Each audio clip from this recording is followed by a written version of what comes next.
The Life and Adventures of Robinson Crusoe, by Daniel Defoe. Chapter 10. Tames Goats. I cannot say that after this, for 5 years, any extraordinary thing happened to me, but I lived on in the same course, in the same posture and place, as before. The chief things I was employed in, besides my yearly labour of planting my barley and rice, and curing my raisins, of both of which I always kept up just enough to have a sufficient stock of 1 year's provisions beforehand, I say, besides this yearly labour, and my daily pursuit of going out with my gun, I had one labour, to make a canoe, which at last I finished; so that, by digging a canal to it of 6 feet wide and 4 feet deep, I brought it into the creek, almost half a mile.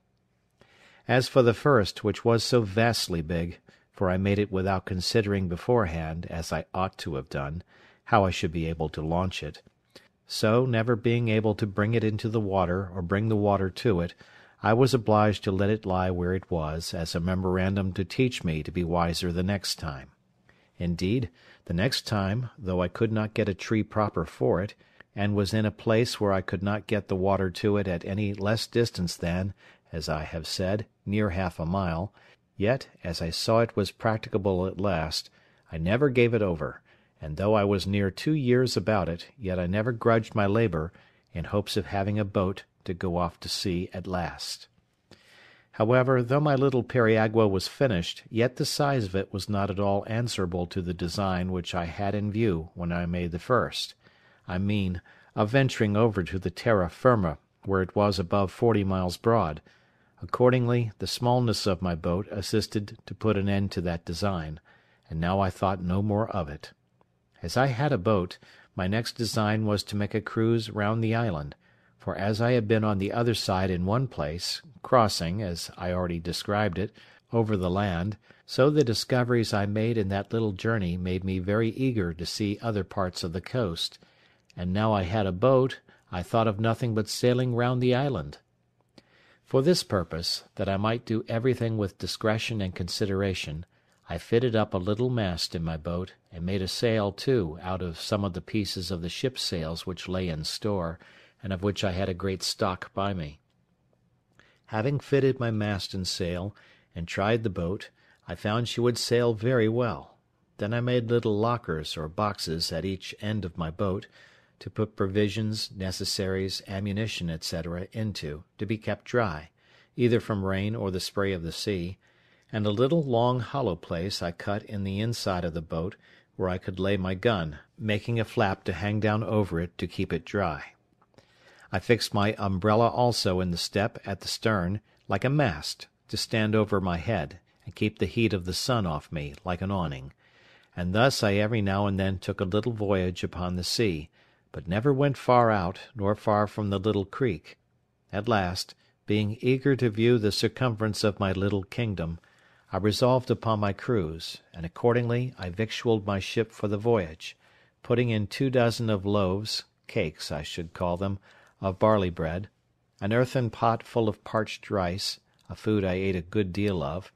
and a little bottle of rum, half a goat, and powder and shot for killing more, and 2 large watch coats, of those which, as I mentioned before, I had saved out of the seamen's chests. These I took, one to lie upon, and the other to cover me in the night. It was the 6th of November, in the 6th year of my reign, or my captivity, which you please, that I set out on this voyage, and I found it much longer than I expected, for though the island itself was not very large, yet when I came to the east side of it, I found a great ledge of rocks lay out about 2 leagues into the sea, some above water, some under it, and beyond that a shoal of sand, lying dry half a league more, so that I was obliged to go a great way out to sea to double the point. When I first discovered them, I was going to give over my enterprise and come back again, not knowing how far it might oblige me to go out to sea, and above all doubting how I should get back again. So I came to an anchor, for I had made a kind of an anchor with a piece of a broken grappling which I got out of the ship. Having secured my boat, I took my gun and went on shore, climbing up a hill, which seemed to overlook that point where I saw the full extent of it, and resolved to venture. In my viewing the sea from that hill where I stood, I perceived a strong, and indeed a most furious current, which ran to the east, and even came close to the point, and I took the more notice of it because I saw there might be some danger that when I came into it I might be carried out to sea by the strength of it, and not be able to make the island again; and indeed, had I not got first upon this hill, I believe it would have been so, for there was the same current on the other side the island, only that it set off at a further distance, and I saw that there was a strong eddy under the shore, so I had nothing to do but to get out of the first current, and I should presently be in an eddy. I lay here, however, 2 days, because the wind blowing pretty fresh at east-south-east, and that being just contrary to the current, made a great breach of the sea upon the point, so that it was not safe for me to keep too close to the shore for the breach, nor to go too far off, because of the stream. The 3rd day, in the morning, the wind having abated overnight, the sea was calm, and I ventured; but I am a warning to all rash and ignorant pilots, for no sooner was I come to the point, when I was not even my boat's length from the shore, but I found myself in a great depth of water, and a current like the sluice of a mill. It carried my boat along with it with such violence that all I could do could not keep her so much as on the edge of it; but I found it hurried me farther and farther out from the eddy, which was on my left hand. There was no wind stirring to help me, and all I could do with my paddles signified nothing, and now I began to give myself over for lost; for as the current was on both sides of the island, I knew in a few leagues' distance they must join again, and then I was irrecoverably gone, nor did I see any possibility of avoiding it, so that I had no prospect before me but of perishing, not by the sea, for that was calm enough, but of starving from hunger. I had, indeed, found a tortoise on the shore, as big almost as I could lift, and had tossed it into the boat; and I had a great jar of fresh water, that is to say, one of my earthen pots; but what was all this to being driven into the vast ocean, where, to be sure, there was no shore, no mainland or island, for 1,000 leagues at least? And now I saw how easy it was for the providence of God to make even the most miserable condition of mankind worse. Now I looked back upon my desolate, solitary island as the most pleasant place in the world, and all the happiness my heart could wish for was to be but there again. I stretched out my hands to it with eager wishes. "O happy desert!" said I shall never see thee more. O miserable creature, whither am I going?" Then I reproached myself with my unthankful temper, and that I had repined at my solitary condition, and now what would I give to be on shore there again? Thus we never see the true state of our condition till it is illustrated to us by its contraries, nor know how to value what we enjoy but by the want of it. It is scarcely possible to imagine the consternation I was now in, being driven from my beloved island, for so it appeared to me now to be, into the wide ocean, almost 2 leagues, and in the utmost despair of ever recovering it again. However, I worked hard till, indeed, my strength was almost exhausted, and kept my boat as much to the northward, that is, towards the side of the current which the eddy lay on, as possibly I could, when about noon, as the sun passed the meridian, I thought I felt a little breeze of wind in my face, springing up from south-southeast. This cheered my heart a little, and especially when, in about half an hour more, it blew a pretty gentle gale. By this time I had got at a frightful distance from the island, and had the least cloudy or hazy weather intervene, I had been undone another way too, for I had no compass on board, and should never have known how to have steered toward the island, if I had but once lost sight of it;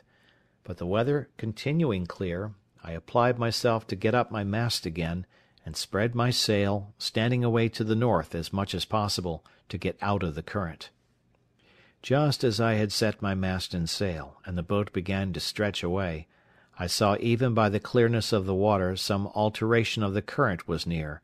for where the current was so strong the water was foul; but perceiving the water clear, I found the current abate; and presently I found to the east, at about half a mile, a breach of the sea upon some rocks. These rocks I found caused the current to part again, and as the main stress of it ran away more southerly, leaving the rocks to the northeast, so the other returned by the repulse of the rocks, and made a strong eddy, which ran back again to the northwest with a very sharp stream. They who know what it is to have a reprieve brought to them upon the ladder, or to be rescued from thieves just going to murder them, or who have been in such extremities,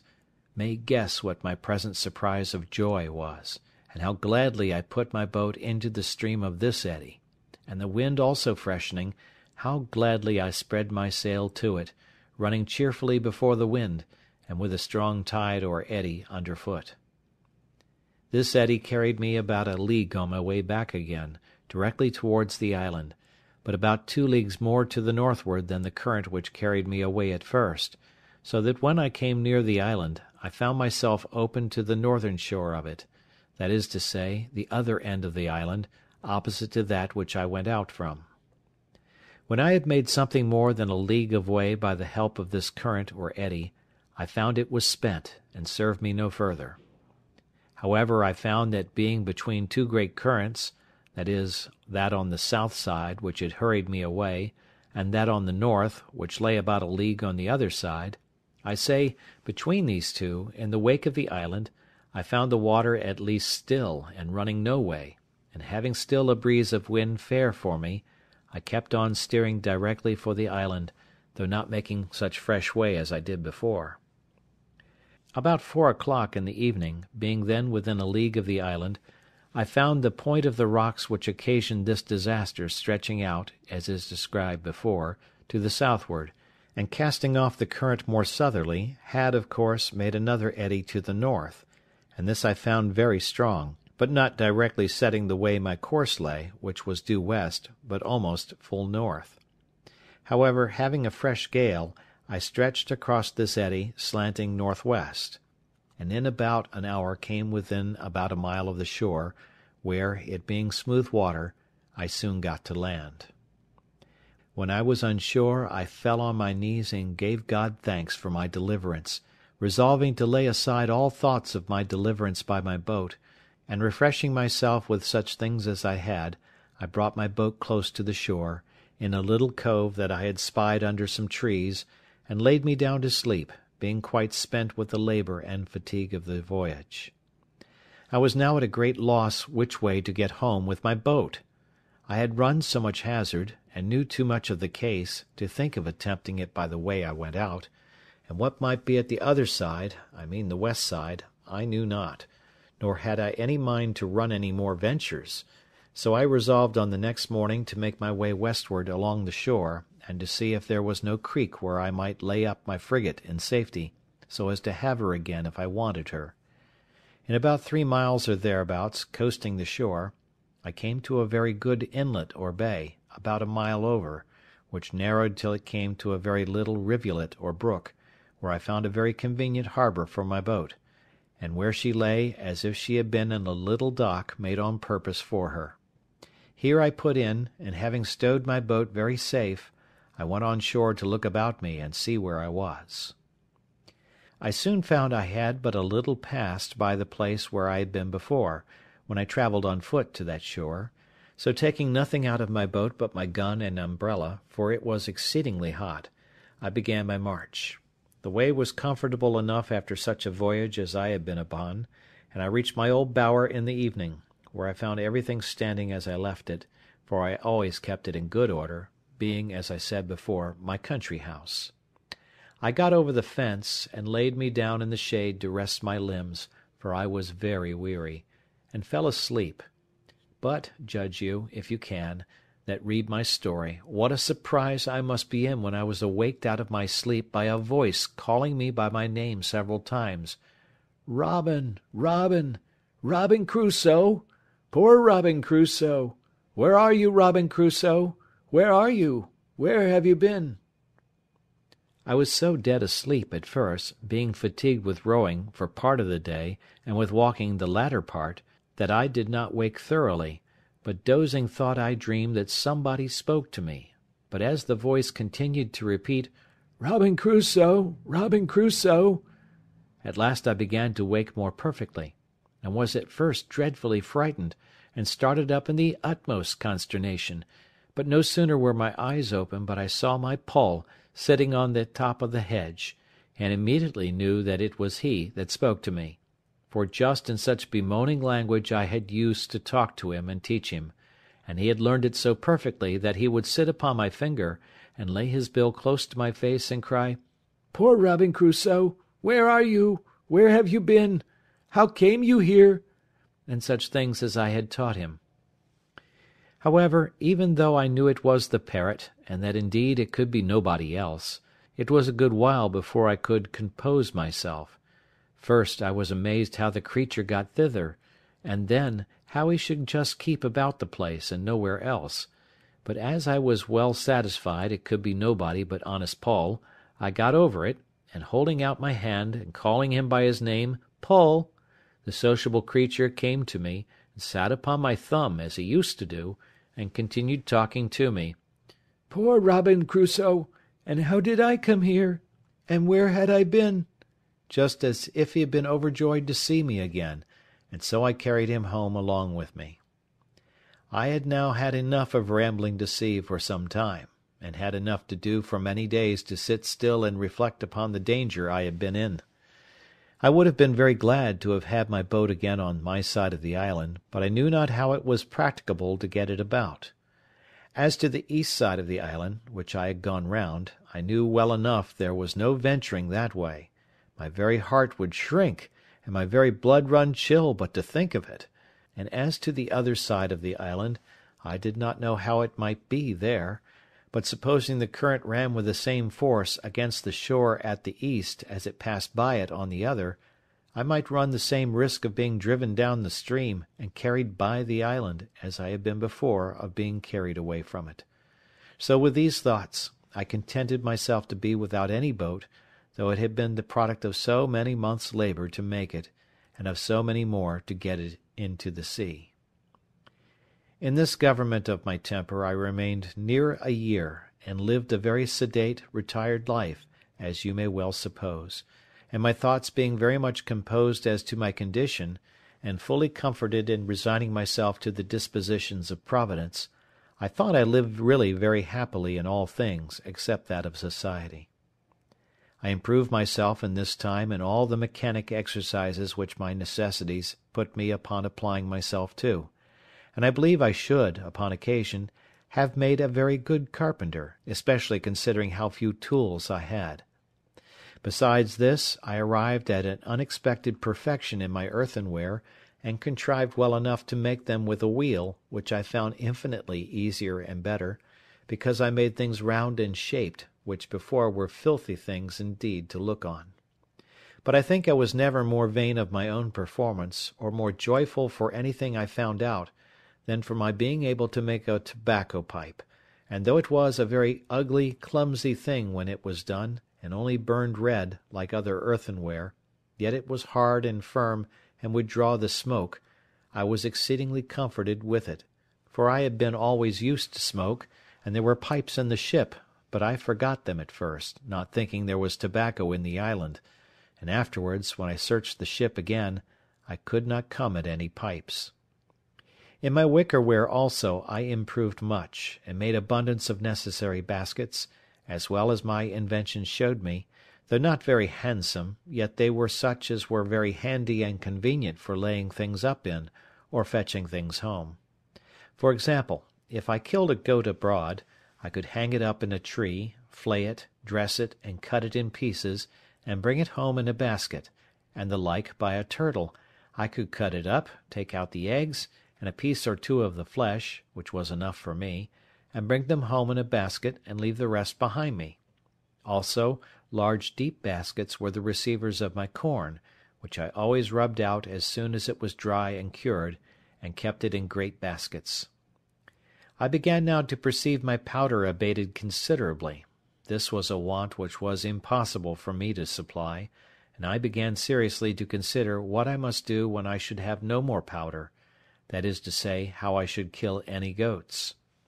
I had, as is observed in the third year of my being here, kept a young kid, and bred her up tame, and I was in hopes of getting a he-goat, but I could not by any means bring it to pass, till my kid grew an old goat, and as I could never find in my heart to kill her, she died at last of mere age.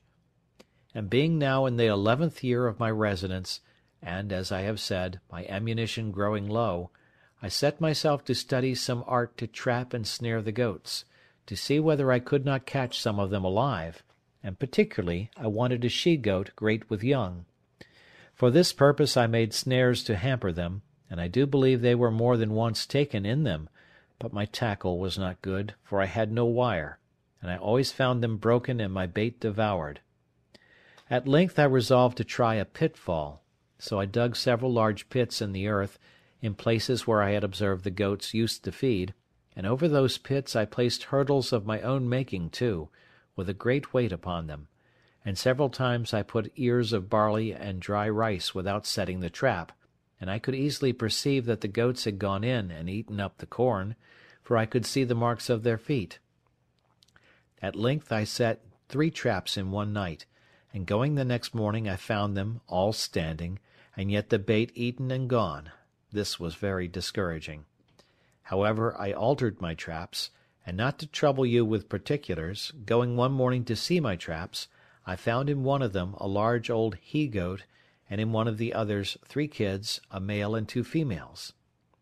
As to the old one, I knew not what to do with him. He was so fierce I durst not go into the pit to him,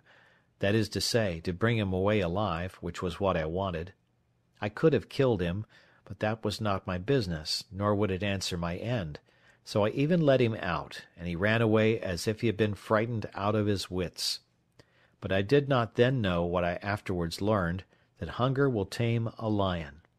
If I had let him stay 3 or 4 days without food, and then have carried him some water to drink and then a little corn, he would have been as tame as one of the kids, for they are mighty sagacious, tractable creatures where they are well used. However, for the present I let him go, knowing no better at that time. Then I went to the 3 kids, and taking them one by one, I tied them with strings together, and with some difficulty brought them all home. It was a good while before they would feed, but throwing them some sweet corn, it tempted them, and they began to be tame. And now I found that if I expected to supply myself with goat's flesh when I had no powder or shot left, breeding some up tame was my only way, when perhaps I might have them about my house like a flock of sheep. But then it occurred to me that I must keep the tame from the wild, or else they would always run wild when they grew up, and the only way for this was to have some enclosed piece of ground, well fenced either with hedge or pale, to keep them in so effectually that those within might not break out, or those without break in. This was a great undertaking for one pair of hands, yet, as I saw there was an absolute necessity for doing it,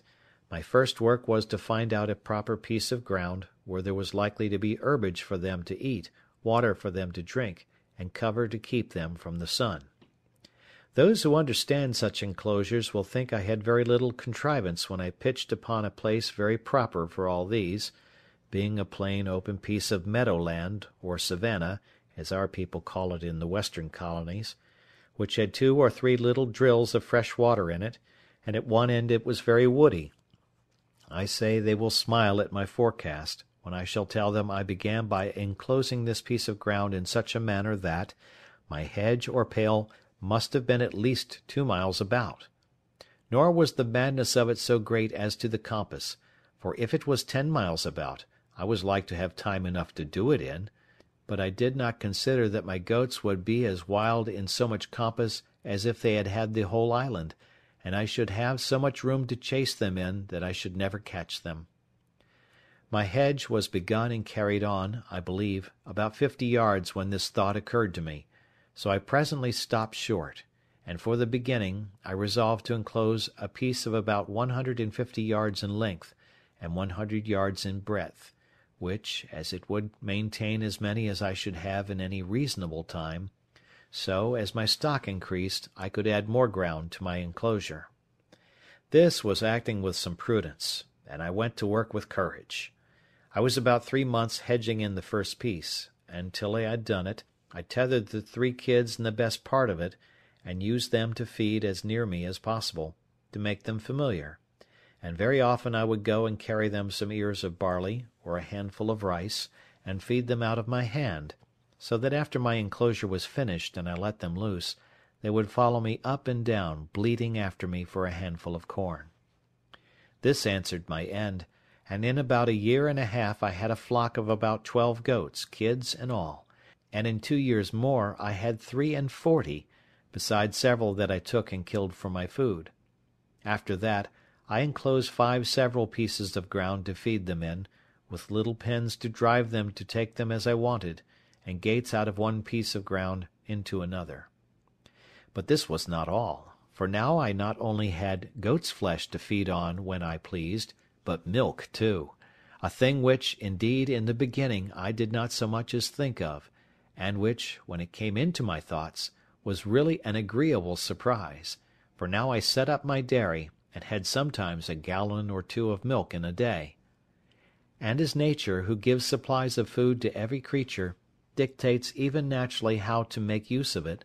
so I, that had never milked a cow, much less a goat, or seen butter or cheese made only when I was a boy,